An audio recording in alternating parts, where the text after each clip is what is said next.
اس دستور مدینہ نے آرٹیکل 50 میں ہے، پناہ گزین جو اسلامی ریاست میں آ کے کسی کے پاس پناہ لے کے ریاست کی پناہ میں رہا ہوا ہے، خواہ وہ کاروبار کے لیے آیا، خواہ وہ ملازمت اور تجارت کے لیے آیا، خواہ وہ کسی کا مہمان بن کے آیا، فرمایا کہ پناہ گزین کے حقوق کی حفاظت اور برتاؤ اسی طرح ہوگا جس طرح اصل پناہ دینے والا اس ریاست کا باشندہ اور شہری ہے۔ اس کو نہ ضرر پہنچایا جائے گا اور نہ وہ شخص خود کسی کے ساتھ ایچ نہیں کر سکے گا، اس میں بھی برابری عطا کی۔ تو انسانی حقوق کا یہ تصور۔ اس کے بعد اس ریاست نے جو 16ویں خوبی مذہبی آزادی کا تصور دیا، ریلیجس فریڈم۔ آپ کو معلوم ہے کہ اس میں مختلف مذہب، مختلف مذاہب کے لوگ رہ رہے تھے، ساروں کی مذہب کو آزادی دی۔ اسلام نے لا اکراہ فی الدین، کسی کو مسلمان بنانے میں جبر نہیں ہے، اسلام نے کبھی جبر نہیں کیا۔ پروفیسر ہٹی ایک مقام پر ہسٹری آف دی عربز میں لکھتا ہے کہ اسلام کبھی تلوار کے زور سے نہیں پھیلا، اسلام ہمیشہ کردار کے زور سے پھیلا ہے۔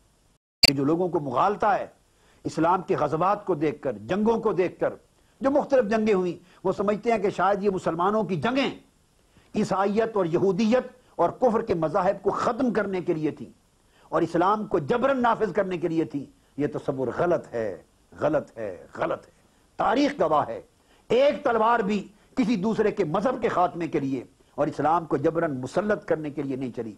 اسلام کے دور میں تلوار جہاں چلی ظلم کے خاتمے کے لیے چلی، تلوار جہاں چلی اگر انسانی طبقات پر، خواہ وہ مسلم تھے یا غیر مسلم تھے، کوئی جبر کر رہا تھا، تشدد ہو رہا تھا، استحصال ہو رہا تھا، انسان کے خون سے ہولی کھیلی جا رہی تھی، انسان کے پسے ہوئے مظلوم کمزور کچلے ہوئے طبقات پر اگر ظلم ہو رہا تھا تو اسلام کی تلوار مظلوم کی مدد کے لیے چلی، اسلام کی تلوار عدل کی بحالی کے لیے چلی، اسلام کی تلوار انسانیت کی حفاظت کے لیے چلی۔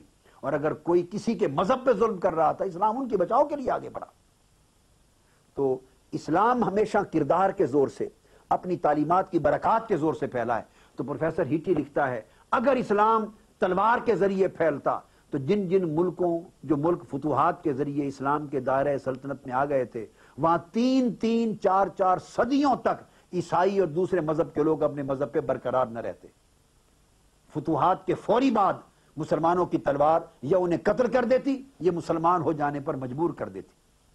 مگر غیر مسلم مورخ لکھتے ہیں کہ اسلام کی حکومتیں قائم ہو گئی تھیں سیرین کنٹریز میں، بازنطینی ریاستوں میں، شام کے علاقوں میں، ایران کے علاقوں میں، اور وسطی یورپ کے علاقوں میں جو ایسٹرن یورپ کی طرف، اسپین کی طرف پڑتے تھے۔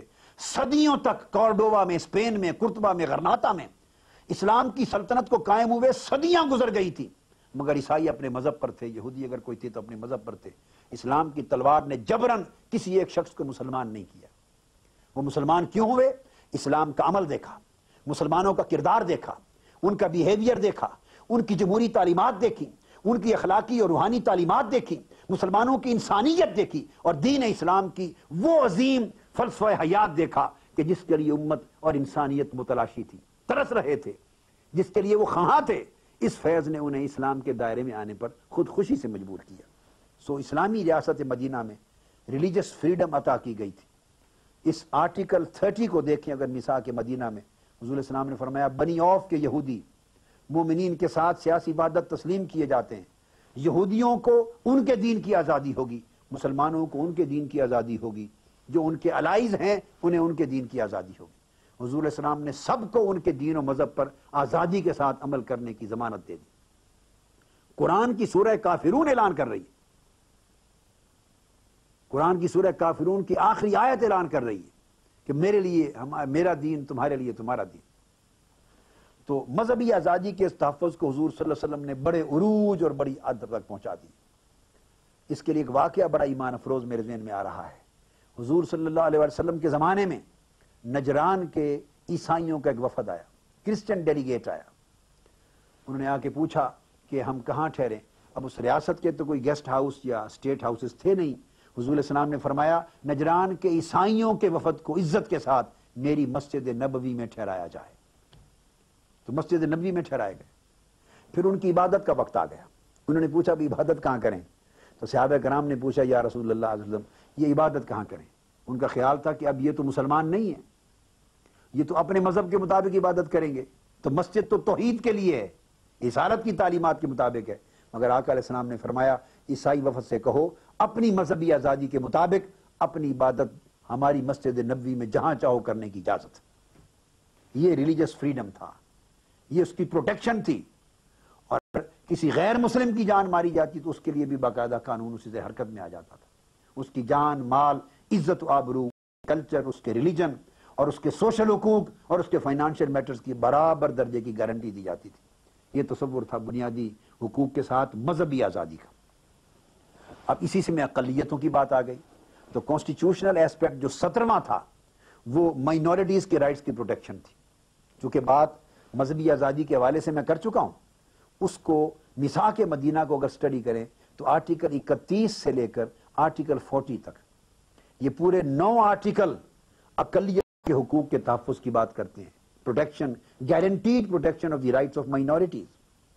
اس میں حضور علیہ السلام نے یہودیوں کے بشمول بنی نجار کے حقوق کی حفاظت کی ضمانت دی, بنو حارث کے حقوق کی, بنو سائدہ کی, بنو جشم کی, بنو اوس کی, بنو سالبہ کی, اور اسی طرح اور ان کے پھر موالی, ان تمام فرمایا ان یہودیوں کو اور موالیوں کو وہ تمام حقوق حاصل ہوں گے جو بنی اوف کو حاصل ہوں گے, جو فلاں قبیلے کو حاصل ہوں گے, جو فلاں قبیلے کو حاصل ہوں گے.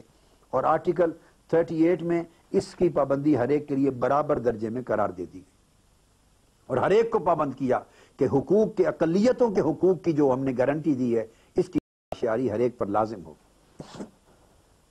اس کے بعد 18واں پوائنٹ میثاق مدینہ کی آئینی خصوصیت کا بڑا عجیب اور بڑا ایمان افروز, وہ خواتین کے حقوق کی ضمانت, گارنٹی آف ہیومن رائٹس. آج میں مسلمانوں کے لیے کہہ رہا ہوں اور خاص طور پہ مغرب کے معاشرے میں پلنے والی ہماری نوجوان نسل, عزیزان محترم یہ بات توجہ طلب ہے. چونکہ آپ نے اسلام کو نہیں پڑھا اپنے اصل روٹس کے ساتھ, اپنے اصل علمی فکری تحقیقی داروں کے ساتھ, ہمارا قصور ہے. ہم وہ میسج آپ تک کنوے نہیں کر سکے, ہماری پرانی نسلیں, وہ گیپ آف کمیونیکیشن ہے. اس کی وجہ سے مغرب آپ کو تانا دیتا ہے کہ اسلام عورت کے معاملے میں معاذ اللہ ظالمانہ دین ہے. یہ غلط ہے. جتنی عزت عورت کو اسلام نے دی ہے, روئے زمین پر دنیا کا کوئی مذہب, کوئی فلسفہ, کوئی نظام عورت کو رسپیکٹ اور وہ بلند مقام نہ دے سکا, نہ دینے کا تصور کسی کے ہاں پایا جاتا.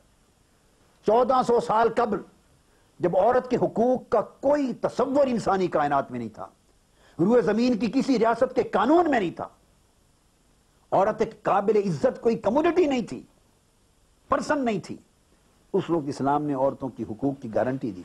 میں صرف کمپیریٹو سٹڈی کے لیے آپ کو بتاؤں کہ کینیڈا میں 1934 تک غالباً اسی صدی میں عورت کو لیگل پرسن ریکگنائز نہیں کیا جاتا تھا.